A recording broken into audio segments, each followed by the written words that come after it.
Ooh, this is an exciting question. I've spent the past 5 years thinking about just this. Look at these infrared images from a crowd-funded project we did in the summer of 2017.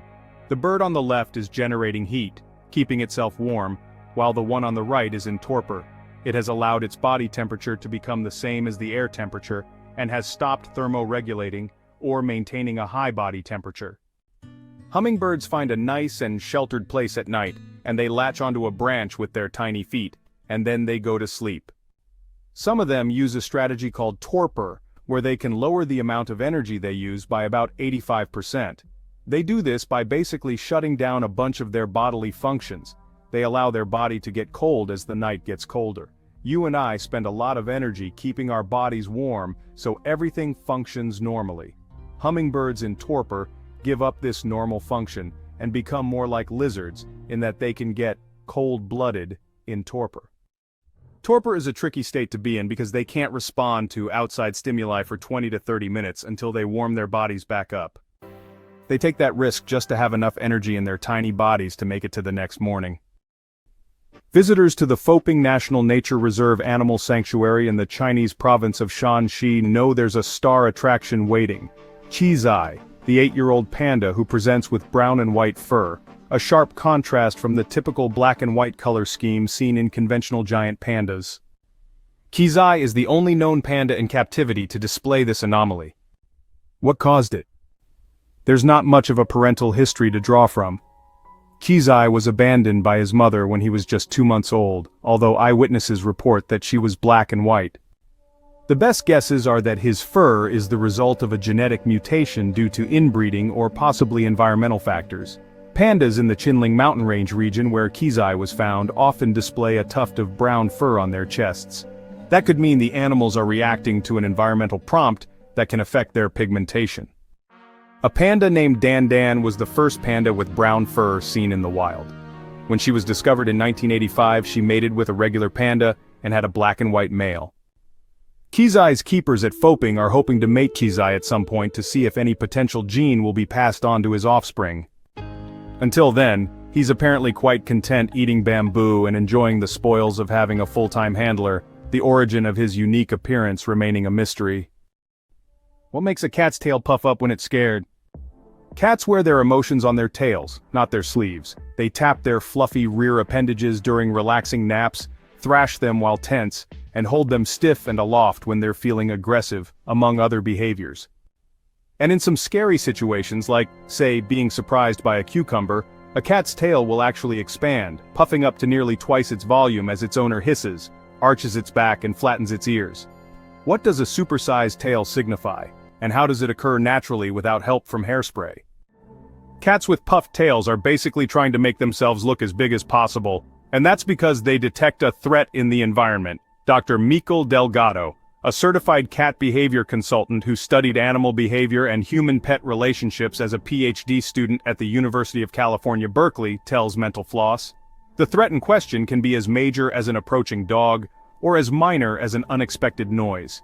Even if a cat isn't technically in any real danger, it's still biologically wired to spring to the offensive at a moment's notice, as it's not quite at the top of the food chain, Delgado says. And a big tail is reflexive feline body language for I'm big and scary and you wouldn't want to mess with me, she adds.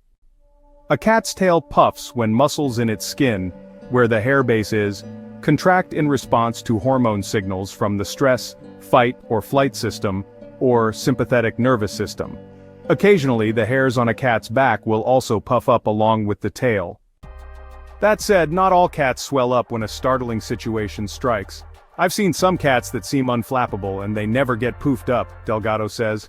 My cats get puffed up pretty easily. In addition to cats, other animals also experience piloerection, as this phenomenon is technically called. For example, some birds puff up when they're encountering an enemy or a threat, Delgado says. I think it is a universal response among animals to try to get themselves out of a potentially dangerous situation. Really, the idea is that you don't have to fight because if you fight, you might lose an ear or you might get an injury that could be fatal. For most animals, they're trying to figure out how to scare another animal off without actually going fisticuffs. In other words, hiss softly but carry a big tail. Why don't we eat turkey tails? Turkey sandwiches, turkey soup, roasted turkey. This year, Americans will consume roughly 245 million birds, with 46 million being prepared and presented on Thanksgiving. What we don't eat will be repurposed into leftovers. But there's one part of the turkey that virtually no family will have on their table: the tail. Despite our country's obsession with fattening, dissecting, and searing turkeys, we almost inevitably pass up the fat-infused rear portion. According to Michael Carolyn, professor of sociology and associate dean for research at the College for Liberal Arts at Colorado State University, that may have something to do with how Americans have traditionally perceived turkeys. Consumption was rare prior to World War II. When the birds were readily available, there was no demand for the tail because it had never been offered in the first place. Tails did and do not fit into what has become our culinary fascination with white meat, Carolyn tells Mental Floss. But also from a marketing and processor standpoint, if the consumer was just going to throw the tail away, or will not miss it if it was omitted, suppliers saw an opportunity to make additional money. Indeed, the fact that Americans didn't have a taste for tail didn't prevent the poultry industry from moving on. Tails were being routed to Pacific Island consumers in the 1950s. Rich in protein and fat, a turkey tail is really a gland that produces oil used for grooming. Suppliers were able to make use of the unwanted portion, and once consumers were exposed to it, they couldn't get enough. By 2007, according to Carolyn, the average Samoan was consuming more than 44 pounds of turkey tails every year. Perhaps not coincidentally, Samoans also have alarmingly high obesity rates of 75%.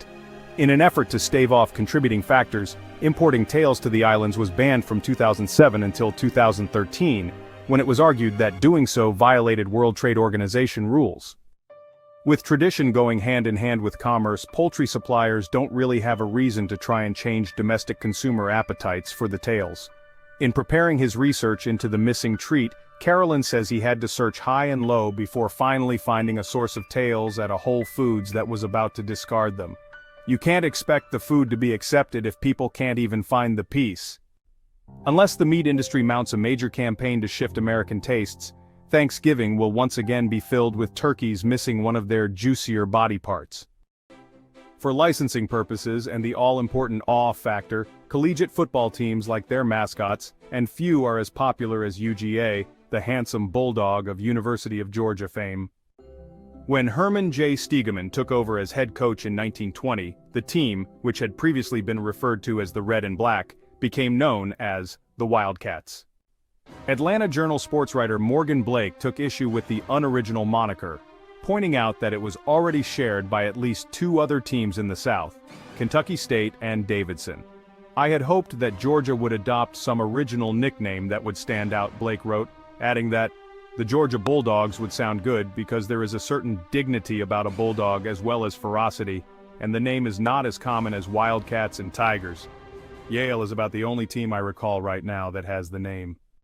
1 week after Blake's story ran, Cliff Wheatley of the Atlanta Constitution referred to Georgia as the Bulldogs several times in his recap of the team's tie at Virginia. The new nickname quickly caught on, and it wasn't long before the sidelines began to see a succession of canines offering their moral support. A fan named Warren Coleman took his bulldog, Mr. Angel, to games from 1944 to 1946. Another bulldog, Butch, served as a mascot from 1947 to 1950, before he was tragically shot by police who mistook him for a stray. The UGA lineage began in 1956, when a dog owner named Cecilia Sealer dressed her bulldog in a children's-sized team jersey and took him to home games. UGA 1 patrolled the field for a decade before his son, UGA 2, took up the mantle. UGA 5, who reigned from 1990 to 1999, appeared on the cover of Sports Illustrated. UGA X, the current bulldog in residence, has been rooting for the team since 2015. In deference to the dog's position, the University of Georgia goes to considerable lengths to make sure UGA is comfortable during the game. His doghouse is air-conditioned for the warmer months and his jerseys are custom-made. When one of the UGA clan passes, they're buried on stadium grounds in a marble vault. Apparently, not even death will prevent a loyal Georgia mascot from showing their support.